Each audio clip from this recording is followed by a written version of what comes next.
Hey guys, how's it going? Michael Troy here. It is here. I am so excited. The Marvel Knights World to Come tie-in Punisher new series by Jimmy Palmiotti and Dan Panosian. Check out that gorgeous cover by Dan Panosian. This is why we're here. I cannot wait to share it with you. Subscribe to my channel if you haven't already. Hit that like button and let's get right into it. I almost gagged when I found out that Palmiotti and Panosian were doing a Marvel Knights Punisher series. I mean, of course, this is what we need. If you know Dan Panosian's art, he is amazing. He is like doing tons and tons of covers.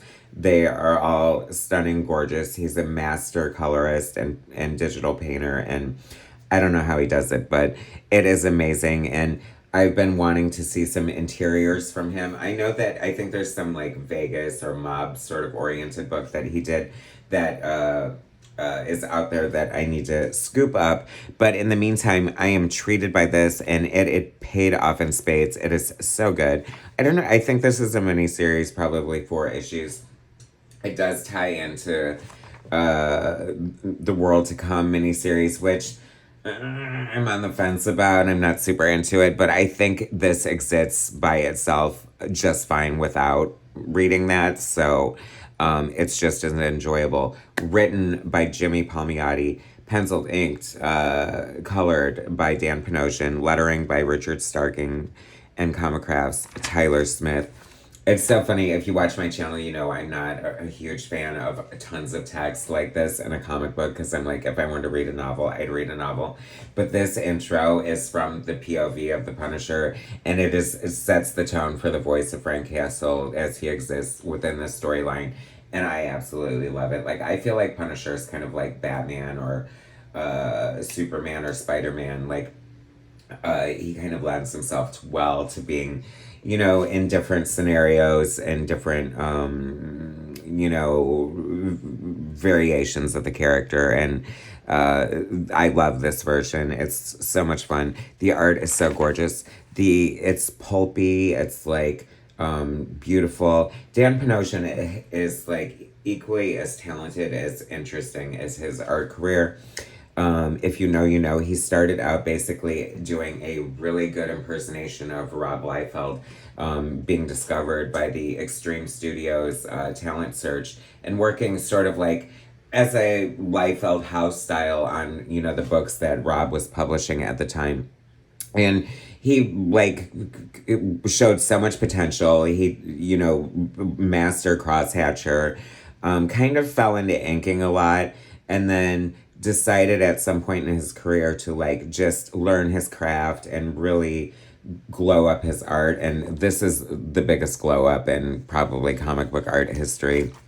Like his early stuff is so much fun, enjoyable, and rife with potential and energy.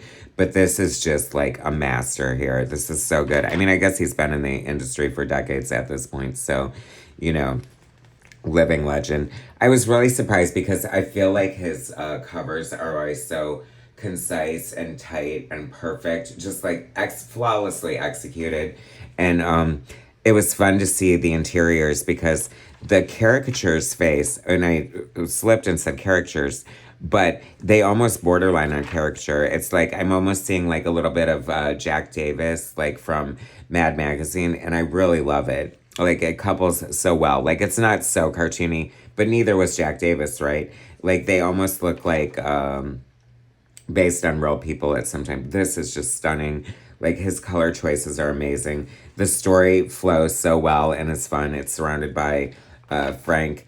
Like I love the design of that. It almost like looks like it's done with sort of like big strips of like tape or something like that, and just like looks sort of like homemade and just like really scary.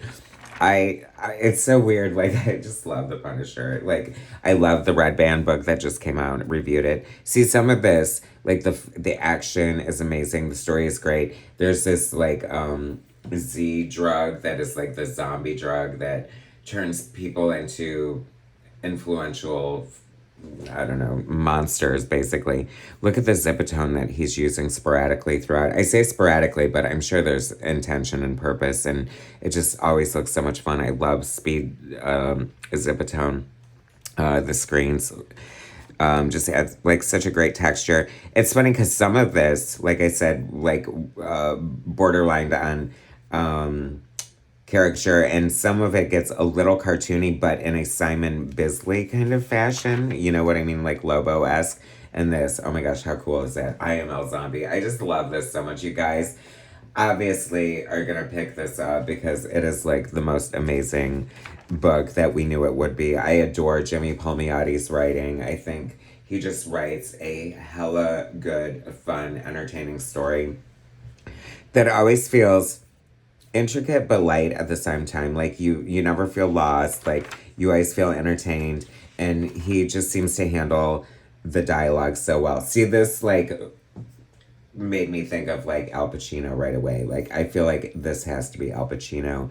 There's like some pulpy like Steranko sort of Shield vibes happening here. Like I can see like James Bond movie posters or just like the 60s spy novel pulp cover like influence, and I am gagged. Or even like, you know, like TWA posters from the 60s, and it is just so good. I love the Punisher too because he's just like such a badass. He's like being held prisoner forever.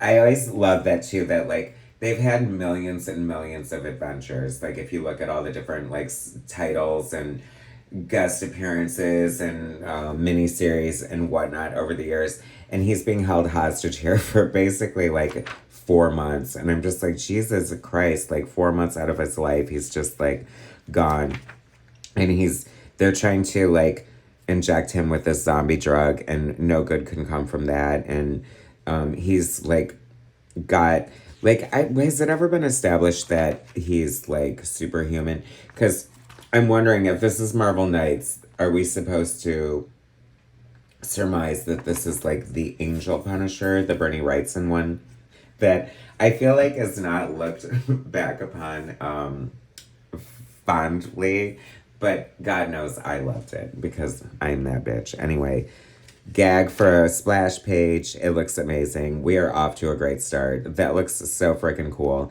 This is the most gorgeous comic book I've ever seen in a long time. It is so amazing. My wait for Dan Panosian interiors has definitely, I've been rewarded finally. It is so beautiful. This book is amazing, you guys. It needs to be on your pull list for sure. Thanks for watching. Subscribe to my channel if you haven't already. Hit that like button, and I will bring you more soon.